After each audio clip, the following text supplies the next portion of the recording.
일본 도쿄올림픽이 아닌 중국 우한올림픽이었다면. 대대적인 삽질 인포테인먼트 예능 다큐 미니 다큐 웹 내레이션 시리즈 구쥐.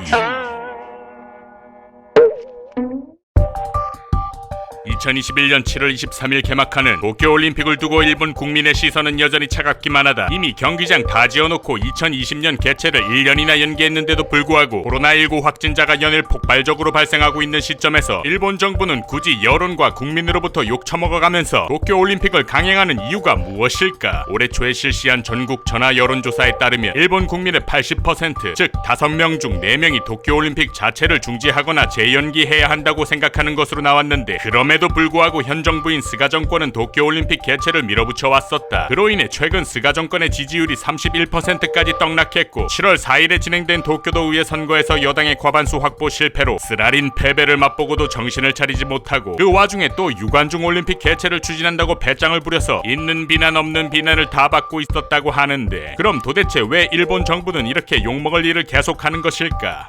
이 내막을 알기 위해서는 먼저 일본 정부와 국제올림픽위원회 간의 치열한 눈치 게임을 살펴봐야 한다. IOC가 올림픽으로 벌어들이는 수익의 70%는 올림픽 방영권 판매로 이뤄지는데, 이번 도쿄올림픽에 걸린 중개권료만 약 1조 6천억 원이다. 만약 올림픽이 취소될 경우 IOC가 이 돈을 물어줘야 하는데, IOC가 취소하지 않은 상태에서 일본 정부가 먼저 올림픽 취소를 제안할 경우 IOC로부터 역으로 거액의 소송을 당할 가능성이 있고, 그 피해 금액이 고스란히 일본 정부에게 돌아가게 된다는, 그래서 사실상 일본 정부로 는 울며 겨자 먹기로 올림픽 개최를 진행할 수밖에 없는 상황인 것이라는 것이었었었다. 올림픽을 개최하는 가장 큰 이유 중에 하나가 경제적인 효과를 얻기 위함이라고 보는데, 일본 내 꺼질 줄 모르는 코로나 확산과 현저히 떨어지는 백신 접종 속도로 인해 일부 경기 유관중 혹은 일괄 무관중으로 경기를 진행해야 하는 이 시점에서 일본이 얻을 수 있는 경제적 이득은 극히 적으며, 오히려 개최 준비 비용과 코로나 재확산으로 인한 손해가 더 막대할 것으로 보인다. IOC 입장에서는 개최국이 무관중으로 가든 일부 관중으로 가든 티켓 판매 수익은 해당 국가에게 귀속되기 때문에 전혀 상관이 없으므로 굳이 올림픽을 취소할 이유가 없이 일본이 뭐라고 떠들어대든 올림픽을 강행하겠다는 태도다. IOC 현역 위원 중 최고 참인 릭 파운드 위원은 한 일본 주간지와의 인터뷰에서 스가 총리가 중지를 요청한다 해도 그건 어디까지나 개인적인 의견에 불과하다. 대회는 열린다! 라고 말해 일본 국민과 언론의 분노 게이지에 힘을 보태기도 하였었다는. 그렇다면 일본 자국 내 정치적 관점에서 보면 어떨까? 일각에서는 일본 정부가 올림픽을 강행하려는 이유가 정권 재창출을 위한 것이라는 분석을 내놓고 있다. 이번 올림픽이 팬데믹이라는 전 인류적 재앙을 극복한 상징으로서의 가치를 지닌다는 것이다. 어차피 올림픽을 취소하나 취소하지 않으나 욕을 먹을 상황이라면 코로나19 이래 처음 열리는 글로벌 스포츠 개최국이라는 타이틀이라도 건지자는 속셈이다. 또 하나는 아베 정권과의 관계인데, 스가 정권은 아베 정권의 아바타라고 불리우는 만큼 올림픽 개최에 대한 전 정권의 의지를 계승해 기존의 지지 세력을 그대로 끌어오려는 속셈이다. 또한 올림픽이라는 국제 경기를 통해 일본 국민들의 가슴속 민족주의를 최대치로 끌어올리고 정권 지지율을 회복해보겠다는 야심찬 기획인 듯한데, 문제는 구체적인 대책 마련도 없이 고장난 라디오 마냥 안전 안심 올림픽이라는 말만 반복하는 것까지 똑같다는 것이다. 이쯤 되면 정부 정책에 불만을 잘 표현하지 않는 일본 사회도 분노를 표출할 수밖에 없다. 의료 전문가들은 올림픽은 재앙이라며 의료 인력을 파견하지 않겠다고 선언했고, 일본 언론에서는 이런 상황에서도 유관중 경기를 노리는 스가 정권에 대한 비난을 연일 이어가고 있다. 여기서 잠깐! 그렇다면 도쿄올림픽을 취소하는 것이 옳은 선택일까? 먼저 도쿄올림픽을 취소했을 때와 취소하지 않았을 때 발생할 수 있는 경제적 손실을 살펴보자. 일본 민간 경제연구소는 도쿄올림픽을 취소했을 때 초래되는 경제 손실이 약 18조 6천억 원이며, 반대로 도쿄올림픽을 무관중으로 개최할 경우 1조 5천억 원의 경제적 손실을 보게 될 것으로 예측했다. 이미 이래도 저래도 손해를 피할 수 없다면 당연히 올림픽을 계획대로 진행하는 것이 경제 논리에 맞는 선택이라는 뜻이다. 그럼에도 불구하고 여론이 이토록 부정적인 이유가 무엇일까? 아무래도 도쿄올림픽이 초래할 수 있는 긴급 사태 재발령의 위험성이 가장 크다. 브라질의 코파 아메리카와 유럽의 유로 2020에서 그 가능성을 충분히 엿볼 수 있다. 특히 코파 아메리카에서는 해당 대회와 관련된 코로나19 감염자가 150명이 넘었으며, 선수들을 대상으로 한 감염 검사와 이동 제한에도 불구하고 검증되지 않은 외부인이 출입되는 등 통제되지 않는 모습을 보였다. 도쿄올림픽 또한 선수들을 매일 검사하고 GPS로 이동을 통제하며 해외 관객은 받지 않는 등 나름의 안전망을 짜놓긴 했지만, 앞선 선례를 통해 안전망이 생각보다 쉽게 뚫릴 수 있다는 걸 목격한 것이다. 예상되는 입국 인원만 5만 2천여 명으로 앞선 축구대회와는 비교도 안 되는 규모니 어쩌면 우려하는 것이 당연하다. 여기에 더해 올림픽이 열릴 도쿄에서는 연일 감염자가 늘어나 일평균 확진자가 585.6명을 기록하고 있으며, 장기화된 코로나와 긴급사태로 인해 일본 국민들은 지칠 대로 지친 상태이다. 여기에 또 델타 변이라는 악재가 더해지다 보니 일본 자국민 내에서는 위험성을 초래할 수 있는 도쿄올림픽보다는 경제적 손실을 떠안는 것이 차라리 낫다는 의식이 팽배해진 것이다. 실제로 일부 전문가들은 올림픽 취소로 인한 손실액은 일본 국내 총생산의 0.33%로 경기의 방향성을 좌우할 정도의 규모는 아니며 긴급사태 재발령으로 인한 경제 손실이 더 크다고 주장한다. 이쯤 되면 아무리 일본이라도 치근한 마음이 들 수밖에 없다. 지질이 운도 없게 하필이면 본인들 올림픽 개최 시즌에 코로나 당첨이라니. 그런데 이 폭탄 돌리기의 당첨자가 대한민국이었다면 어땠을까? 우리가 어떤 민족인가? 광화문 앞에서는 연일 올림픽 개최 찬성 혹은 반대 시위가, 관련 유튜브 영상에는 방구석 뇌피셜 전문가들의 피 튀기는 찬반 노론이 벌어졌을 것이다. 상상만으로도 피곤하지 않은가? 그렇다면 또 중국이었으면 어떻게 했을까? 그것도 우한이었다면. 앞에서 언급한 다양하고 다채로운 의견들의 주고받음은 모두 원트랙으로 싸그리 모아져 마지막 한마디로 종결될 가능성이 농후하다. 코로나19를 세계 최초로 극복하고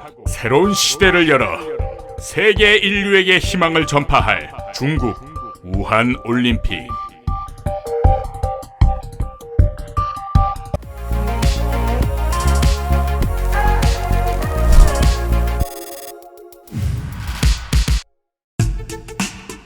구지 미니 다큐 TMI 구독과 좋아요 감사합니다. 그리고 구지가 만든 스톡 푸티지 거래 플랫폼 트립클립.kr 지금 회원 가입하고 당신이 촬영한 영상을 판매해보세요. 쓸데없이 고퀄 미니 다큐 구지를 사랑해주셔서 감사합니다.